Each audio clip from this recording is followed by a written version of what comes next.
we'll be doing 3 separate presentations today, starting with caregiving in the early stages of Alzheimer's disease. So what we're going to be talking about today, So this whole program is designed to give care providers any knowledge, tips, coping strategies, tips, tricks, that sort of thing, to help cope with the diagnosis of Alzheimer's disease or another dementia. Now, how many of you are currently caregiving for someone living with dementia, Alzheimer's or dementia? So pretty much most or all of you. Okay. So this series, this caregiving series is a 3-part series. The early stage is a whole 3-part section. And so what today we're going to talk about is the overview of Alzheimer's disease in the early stages, what to expect, some of the symptoms, and then we'll talk about kind of creating your care team. And then I am going to give you all a little homework, I guess. And we have the following 2 parts of the early stage for caregivers, for care partners.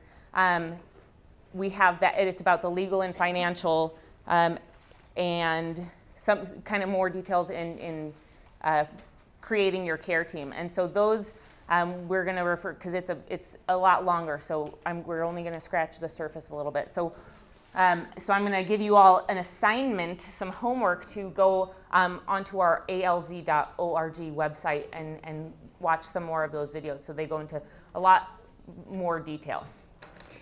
All right, so let me see if I can figure out how to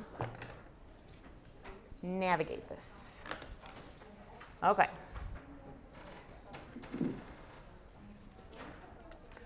Okay, so what we're going to do, we're going to describe the symptoms of early stages of Alzheimer's disease or other dementia, and we're going to and then talk about some of the components of a care team and who that entails.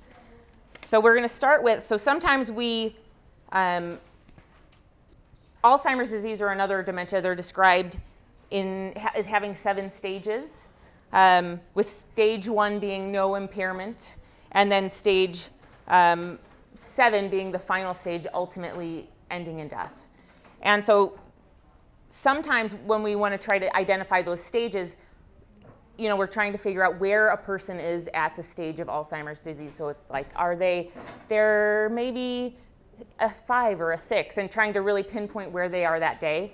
And so what we generally do at the Alzheimer's Association, we want to categorize the progression of Alzheimer's disease. And we look at it in stages, so it encompasses a little bit more and has more flexibility with when we're looking at dementia. And so we look at it as early stage, middle stage, and late stage. So naming the stage that a person is matters far less than understanding how that person is functioning and how they progress and how they're progressing throughout the duration of the disease. So I can't walk and chew gum at the same time, so I can't go through my slides and change slides. It's, click the button, so bear with me. Okay, so this is part 1, and then afterwards I'll show you where you can find part 2 and part 3 for the early stage.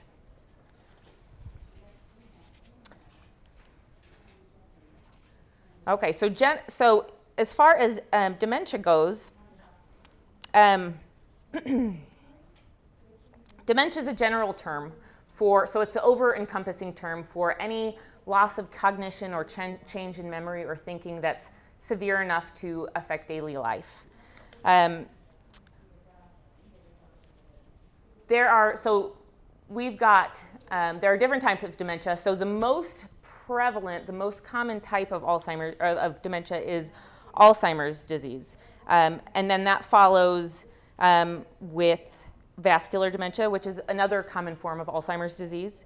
And vascular dementia is, that results from impaired blood flow to the brain. And so that deprives the cells of oxygen and food. In some cases, Alzheimer's disease and vascular dementia occur together. And so they call that mixed dementia. So there's not just those two. So there are many other types of dementia. So there is dementia with Lewy bodies. There is frontotemporal dementia, or FTD, Parkinson's disease dementia, among others. So there are others as well. Okay.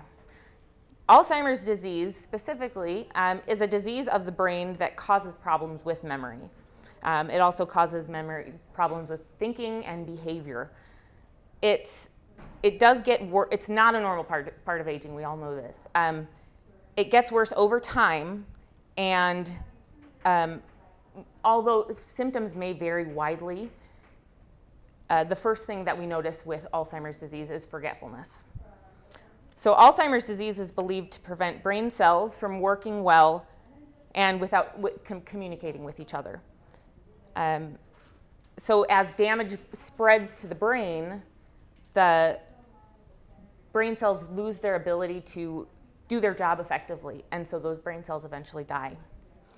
Most people with Alzheimer's disease have the late onset type of dementia, and so that generally occurs with those over 65 years old. So we estimate that about 1 in 10 individuals over the age of 65 will get Alzheimer's disease or currently have Alzheimer's disease. And then there's a smaller number, and we get a lot of questions about this, a smaller number of people get younger onset Alzheimer's disease, and that is a type of Alzheimer's disease which is a lot more rare, and that occurs to people who are younger than 65. So younger onset Alzheimer's disease, that accounts for about 1% of all cases of Alzheimer's disease. So it's not as common at all. So early stage, and this is where it gets a little confusing. So when we refer to early stage, we're talking about Alzheimer's in the early stages of the disease. And then sometimes we mix it up and say younger onset, or early onset. So it gets kind of mixed up. So we're going to mostly talk about the more typical Alzheimer's disease. So early stage Alzheimer's, that's the initial part where there are problems with memory. There may be problems with concentration, and there might be, they might have, people often progress farther than the, I'm sorry, excuse me. Sometimes individuals progress beyond the early stage by the time that they are diagnosed, because oftentimes they may have, they use kind of resources in their brain so that they can make up for any loss of cognition. And so oftentimes by the time they go to get their diagnosis, they are closer to the middle stage. So someone in the early stages of Alzheimer's disease or another dementia, they typically need very little assistance. They don't need as much help with any simple routines or everyday activities or dressing or bathing or going to the bathroom or eating. But during this time, the ability to complete maybe more complex tasks, that might be a little bit more difficult, and they may need more help with those sorts of things. So the abilities and behaviors of the person you care for, they will change, and you will gradually need to assume more responsibility. Now, there's not a specific timeline of the progression of the disease. Alzheimer's disease, we've seen that the average is about 3 to 5 years with Alzheimer's disease once they're diagnosed, but there have been people who have lived for as long as 20 years with Alzheimer's disease. So it's different for every person. So they say if you've met one person with dementia, you've met one person with dementia. So it's different for everyone.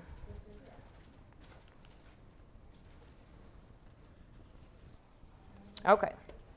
So until now, there have only been a handful of treatments that were effective at managing symptoms. And so the ones we had before, so that was Aricept, Exelon, Razidine, Namenda, Namzaric. So if you're familiar with any of those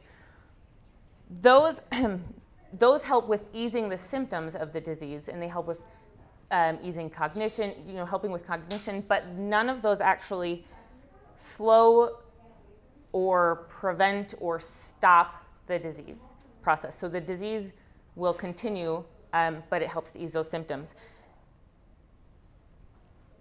And so now we've got, let's see, just this past year, June 7th, 2021, aducanumab, if you can say that word 5 times fast, more power to you, or Aduhelm. So that one was just granted accelerated approval by the FDA just last year. And so that is actually the first treatment that addresses the underlying biology of Alzheimer's disease. So what aducanumab does is it targets and reduces amyloid plaques in the brains of individuals with Alzheimer's disease. And so it's reasonably likely that it's going to reduce the clinical decline in a person. It is administered intravenously through an IV infusion, and the treatment was studied with people living with early Alzheimer's and dementia and mild cognitive impairment due to Alzheimer's. So although the treatment, it's a pivotal, wonderful treatment, but it's still not a cure. But it's the nice thing about this treatment is it is the first, it kind of opened the door for new research and more opportunities for additional treatments. Good question. Yep. So that's not a pill, that's intravenous. Mm-hmm. And isn't that very expensive? It is, as far as right now, it's costly. And so that's one of the things, actually, we had some of our public policy people, they just got back from DC, but one of the things that we're doing is trying to make it so that it's affordable and everyone has access to receive this. And so that's what we've been kind of fighting for, because it is costly, and so that it's a costly medication and a costly treatment. So, yeah. So it is and so that's what we've got to take it up with the drug makers. Yes? I don't understand. Dementia mimics Alzheimer's. How in the world do you know that it's Alzheimer's or dementia? So dementia is that umbrella term. So dementia is that all-encompassing term for any loss of cognition or change in behavior or change in thinking, so that's severe enough to affect your daily life. So Alzheimer's disease is the most common cause for dementia. So Alzheimer's dementia is the most, we see that the most. And so Alzheimer's is dementia, but not all dementias are Alzheimer's disease, but all Alzheimer's disease are dementia, if that makes sense. Whoa. So some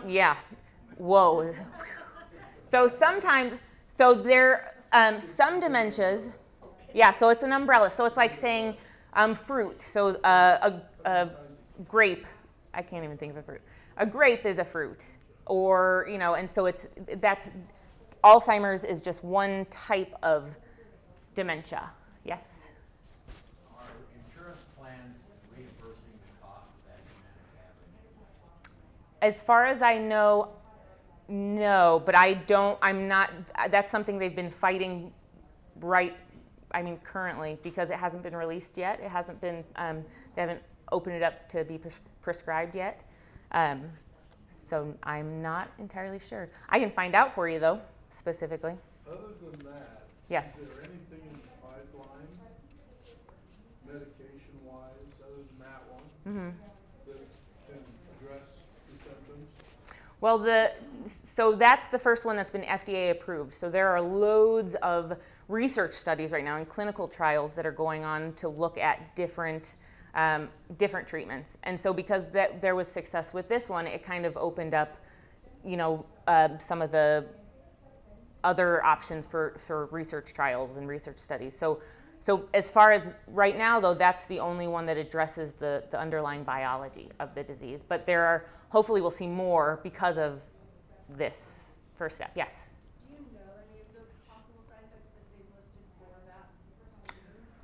that? It varies from person to person, and it's something, always talk to the doctor, because but there are, they monitor the blood, and you have to get blood tests on a regular basis. As far as there have been minor brain bleed type of instances with some, and that's why it's so important. But anything that's intravenous, I mean, they want to closely monitor it. But I'm not specifically sure about any of the other side effects and risks.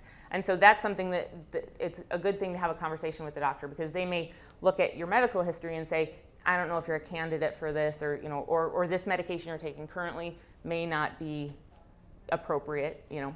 Yeah. Good questions, everyone. Okay. So let's see here. I'm going to fast forward here. Okay. So in the early stages, a family may notice a variety of symptoms. The hallmark for Alzheimer's disease is memory loss, but not every symptom will affect each person with the disease at the same time or in the same way. So we'll kind of talk about some of the warning signs. Are you going to give us paperwork that shows what you're talking about here? Are you going to give us any paperwork on that? We brought all of our handouts that have like the warning signs and says, we have it at our table. We're trying to coax you over. Yes. And we're trying to coax you over to our table so you can see some of our stuff. And I can share any other, any information that we talk about today, I can share it with you virtually, paperless. We can send you emails or anything like that. And I'm going to share a lot of resources with you at the end. Our website has, you could spend a couple of days looking at really great information. So one of the first things, so it's memory changes are the first, it's kind of the hallmark thing with dementia. And then executive functioning, maybe changes in executive functioning. So maybe the ability to plan or organize or think ahead. So a family may notice that a person with dementia, maybe they're less likely to keep up with dates or important events. Or maybe they're less likely to contribute to any planning. In the early stage, the person may have a harder time regulating their emotions as well. So they may have more irritable, they may have more outbursts than they had in the past. These changes, they could be due to impaired executive functioning, but it could also be linked to their feelings, that because they've just had this diagnosis, or they're noticing things are different in their brain and with their body, and so they're upset about that. And so it, varying changes in their behavior or their emotions, it could be a number of factors. We may see some concentration changes. So in the early stages, it might be more difficult for them to maybe focus on a task for an extended period of time. So maybe cooking something or paying their bills or even following a conversation. Concentration may be easily diverted, so squirrel, or very easily distracted. Maybe, and then we might also see some difficulty with reasoning or abstract thinking. In the early stage of the disease, some families notice that it's more difficult to explain a complex situation to the person that they're caring for. Or they might have a difficult time making decisions that require logic or reasoning.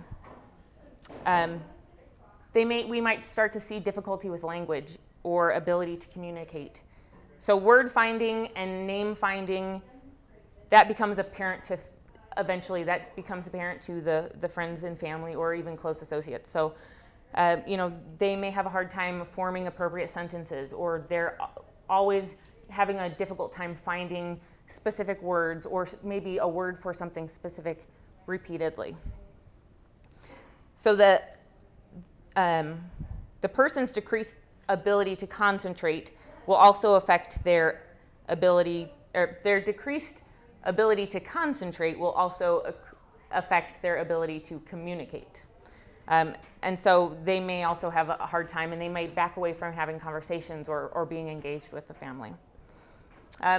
We may see also impaired judgment. So they may have, they might not stop displaying sound judgment. So they may be susceptible to scams, or they may, out of nowhere, not their normal behavior, start spending large amounts of money on kind of not important things, or just kind of spending money on unnecessary items. When we also look at impaired judgment, it also it compromises their ability to drive. So if they drive, that's one of those conversations that we really have to prepare for, because at some point their ability to make these difficult decisions is compromised. Another sign that someone needs to see a doctor or have a conversation with their doctor is they may lose track of time or track of dates or even seasons. They may often wonder how they got where they are. So if they're, I know we all kind of sometimes walk into a room and we go, oh, what did I come here for? And then you have to turn around and retrace your steps.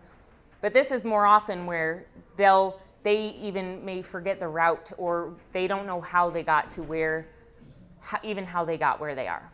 How about continually thinking you're somewhere else? Yeah, I mean that could be an issue as well. So thinking you're somewhere else, and then kind of someone, or asking where am I, or why am I here, not understanding that. So that could be a warning sign, and that's something. So any of these things, it's important to talk to a doctor when it's out of your norm and out of your normal behavior. So, I mean, if this is your norm, that's one thing. But if these things are out of your or if a family member's noticing, you're forgetting a lot of things or having difficulty speaking a lot more than normal, it's an easy thing to have a conversation with the doctor, because what they can look at is they might identify. They won't say, oh, yep, you lost your car keys, it's dementia. They want to look at all sorts of different things. So they'll look for infections. They'll check what medications you're taking currently. They'll look at if you have a vitamin deficiency. So they look through a whole number of things because they want to identify what's causing these changes in your cognition or your changes in your behavior, and try to help resolve that. And so that's why it's important to see a doctor, at any time when there's some kind of change, with it, be it with you or with a family member or a friend. All right, so we'll move on to the next one Okay, so this video here, this is Alan, and we'll try to see if we can hear it. That's part of the technical difficulties. It was so quiet. We'll see Alan. He's going to talk about his early symptoms. So he has a diagnosis of Alzheimer's disease. So let's cross our fingers and see if we can get it to work. We live in Pittsburgh, Pennsylvania. Now, we moved out here from the West Coast. Can you hear it? My wife and I were employed by the airlines, Southwest Airlines. In 93.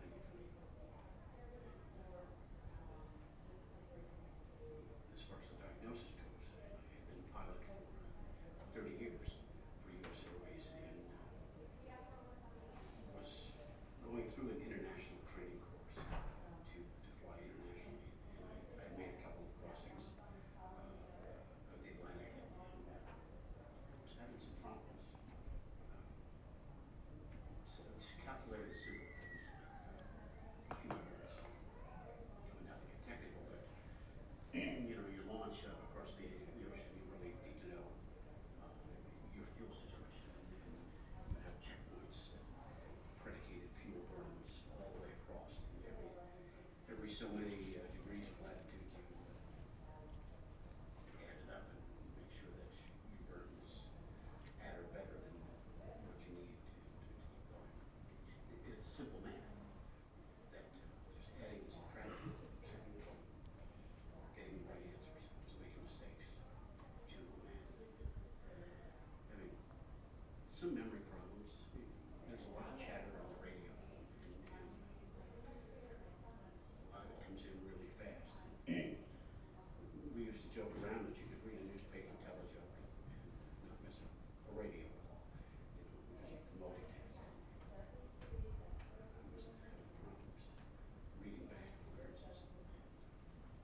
one thing we do another, they have to check it out. They have to check it out. Okay, so I don't know if you heard any of that. Our video is having hiccups. But, so really what he was talking about, he's a pilot and he wasn't having, he normally didn't have problems with multitasking or doing simple math calculations.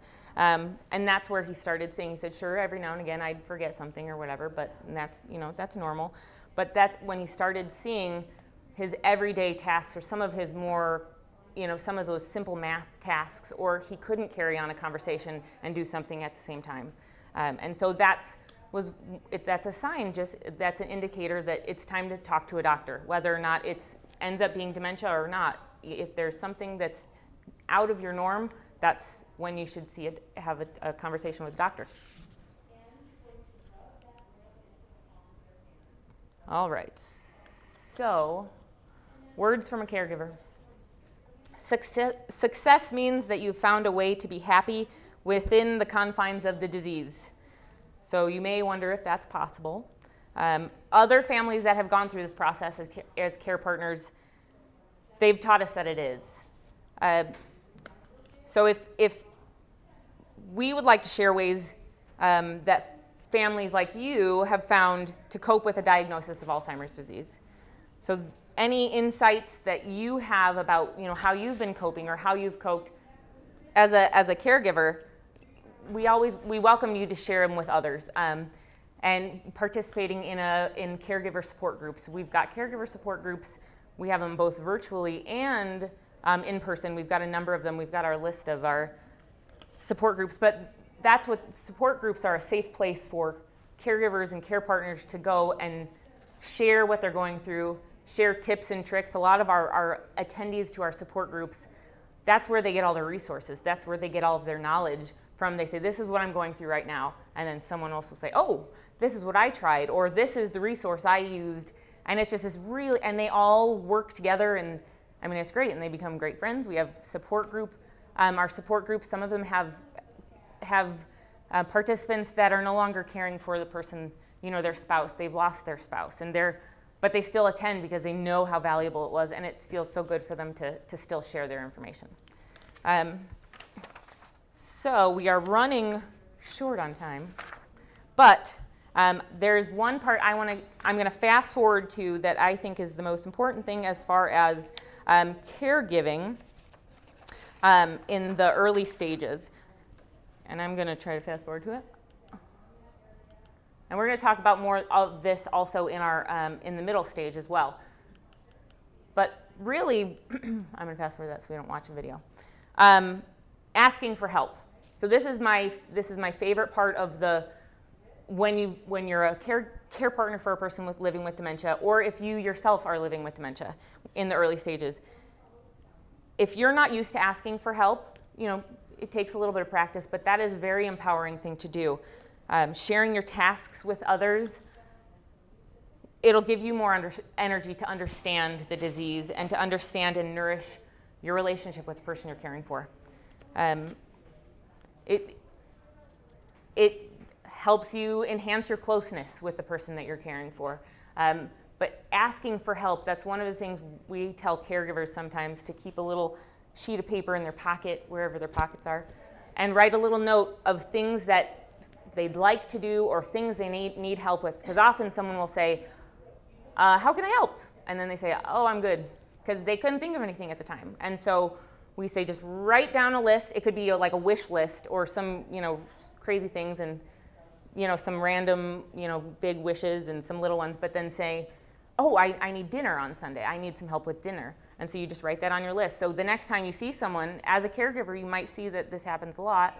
They say, how you doing? How can I help you? And you say, oh, take out your little sheet and you say, I really could use some help with dinner, or I need someone to mow my lawn. And so having that wish list, but really asking for help and utilizing your neighbors and your friends and your church groups when especially if they're offering you help.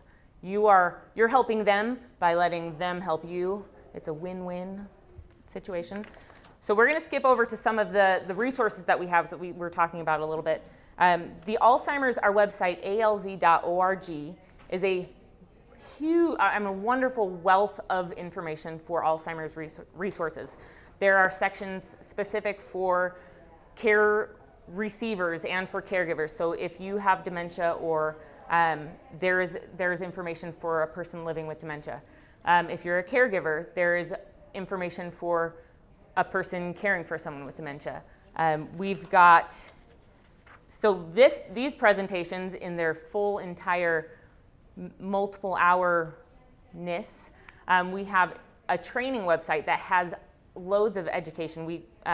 Education about healthy living for your brain and body, all the way to caregiving in the late stages, the full presentation. So those, if you go to alz.org/training, you can see all of the videos, and they're all free. You just, make a little profile, add them to your shopping cart, and you can watch any of those videos as often as you'd like.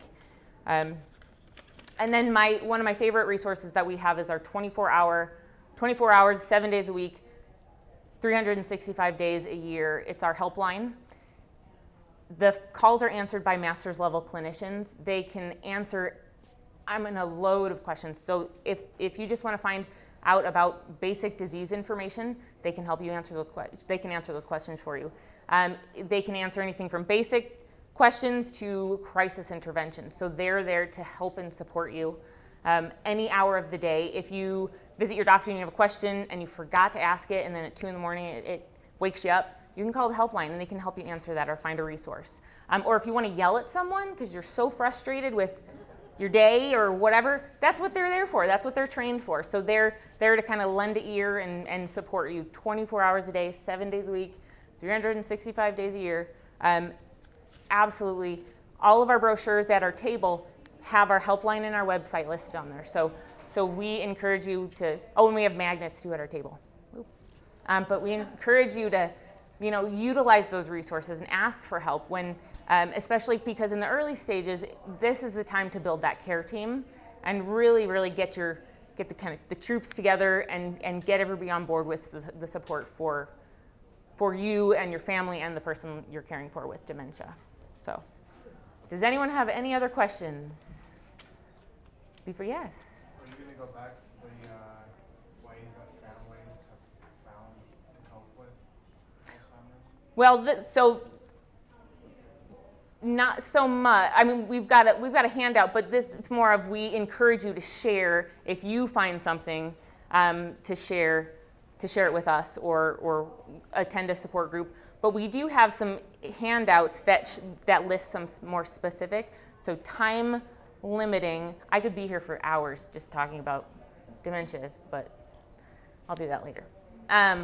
So there are some at our table. There are some tips and tricks for caregivers and for caregiver health and kind of things that you can try. And what works today may not work tomorrow. And so that's one thing to remember as a caregiver going through the journey as a caregiver. So you really got to pack up your toolkit. So, yes. That's part of what I will talk about tomorrow. Absolutely. Is more specifics on how to react to things that happen with your person, communication issues with that person, and then how you can respond as their communication changes over time. So Yes. we'll cover a little bit more of that tomorrow. And at 2 o'clock with me. Woo! Yes. So, yes. Got you covered already. We're going to be talking about, Michelle's going to be talking about effective communication strategies. So she'll talk about ways you can communicate when they no longer have the words, throughout the whole, and through early stage, middle, late stage. So more specific communication strategies. Is there a pill there that we can take for patience? Because if I have lack of patience. I'm sure we could always look into it, but no, I don't think so. Hugs, I don't know. I will say yes, but that pill is I think- a form of a neighbor or a friend to give you a break. Yeah. So that comes in the form of your care team and having somebody else who can take those few minutes to have the same conversation with them that you've had 20 times earlier that day. So no, there's not a pill, but there is a way to help with that. Yeah. Thank you. So I know it was a joke, but I know it's not a joke. Yeah. Yeah, I was trying to think of the pill that they talked about, and it's like a bad word or something. It's like a joke saying like not giving a whatever, but I can't remember what it is. So, and I'm not gonna say it. Can't remember. No, yeah, of course. So well, thanks for being here. And so yeah, tune in for the middle stage presentation and the late stage presentation, and tomorrow the effective communication strategies presentation.